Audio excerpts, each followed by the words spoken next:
The World War II follow-up to Squad, set to walk hand in hand with Hell Let Loose, Post Scriptum is perhaps one of the best examples of a brilliant game that just couldn't quite make it in today's landscape. From beautiful large open maps, horrific gun simulation with arms and armor authentically recreated, what went wrong? This is the day Post Scriptum died.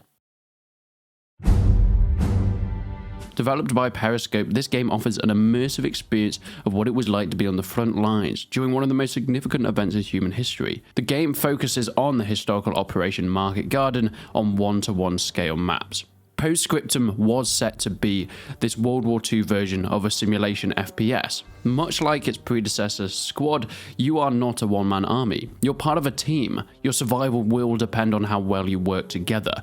And here's the issue. There are over 40 vehicles, 140 weapons, and a variety of roles that you can play, each with their own skill caps and entry levels, and of course, ways that you can improve them as you go along, whether you want to play as a medic, a captain, or anti-tank, learning how to use each weapon in that class and upgrading. One of the standout features for Post Scriptum, though, is its commitment to realism, from the uniforms to the weapons to the landscapes, to even the player base that want to get involved. They are working together because that's what the game has orientated them towards. The developers meticulously researched and recreated a World War II experience to make it as authentic as possible. So why then, especially with the success of at least Squad, why did Post Scriptum not quite do as well? It still has at least one full server every day, but it's kind of only playable for EU players. There are some US people still playing it, but not nearly as much, and you pretty much are screwed if you live anywhere else in the world. And I think its biggest downfall is its biggest strength: ultra realism.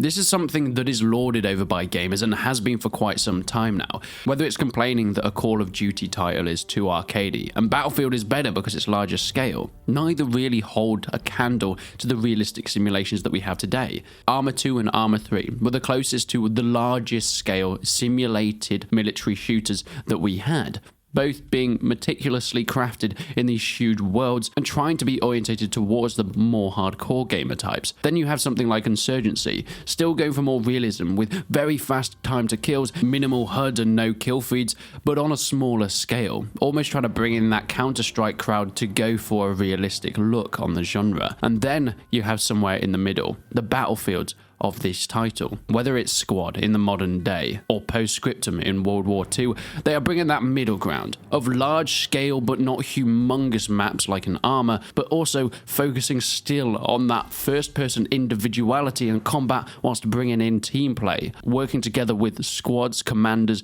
and of course your arms and armor with sniper support. But to really look at why Post Scriptum didn't do quite as well, I think it's a good idea to have a look at what titles did do well in the same vein. Most notably, Hell Let Loose. It has been very successful, and despite its recent drama with the developers and the somewhat downward trough of the title's roadmap, Hell Let Loose has been great, and its player base is still there. And I think it's completely down to this: it isn't quite as realistic. It doesn't have that sheer dedication to simulation like Post Scriptum does, and that's probably a negative thing for a lot of people, but because of this, it means the learning curve from an arcade shooter, which, remember, are still the mainstream, like Call of Duty or Battlefield, isn't as big when it comes to jumping into a title like Hell Let Loose. Don't get me wrong, there is still a big orientation that needs to be done to understand how that title works, but the developers have done a good job of making it realistic enough so it appeases that simulation crowd, but also not too daunting for new players to get their hold on. And with that massive array of content coming out, it keeps it varied. But because of Post Scriptum's huge implementation of realism, the learning curve is way more. Hell Let Loose, you don't actually have to speak that much. Of course, it's preferred, and snobby people might say you shouldn't be playing unless you're communicating, but you can get away with it. You can still have a great time and still enjoy the core mechanics of Hell Let Loose, even if you're just on your own. Post Scriptum is a very different story. It's almost imperative to communicate with your team, whether it's talking, typing, or of course following orders. And a lot of people just aren't up to that in a multiplayer shooter. More casual gamers want to hop on and hop off. And with vastly longer game times, that doesn't give Post Scriptum the fair shake it deserves. Sometimes its biggest strength, in this case, its dedication to realism, is also its biggest weakness.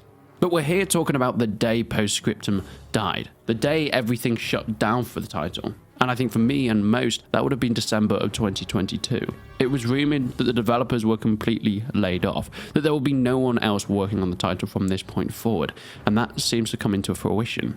There is no more updates, only mods will be coming out and anything community made. The developers have gone completely silent, and it doesn't look like Post Scriptum is going to get any improvements in the future. I think this is just down to the lack of interest from the player base. Why would Periscope Games, now having Squad as their centerpiece, put more resources into a title like Post Scriptum, especially when Hell Let Loose has taken over that crown now and run away with it despite its issues? They also had a little bit of a setback with a game like Beyond the Wire, their World War I variant on their Post Scriptum and Squad realism, and that didn't do too well either, dying almost instantly. They are still, as far as I know, putting some time and money into developing that title with new updates, but Post Scriptum has been out for too long.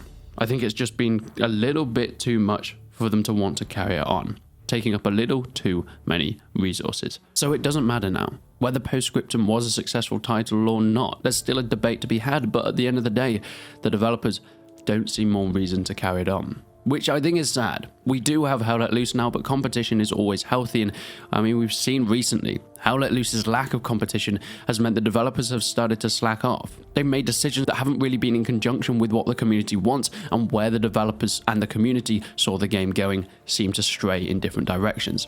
Whilst that seemed to be going more on the same track now, it would have been nice if Post Scriptum could have stuck around, but hey, it didn't seem to want to stand the test of time.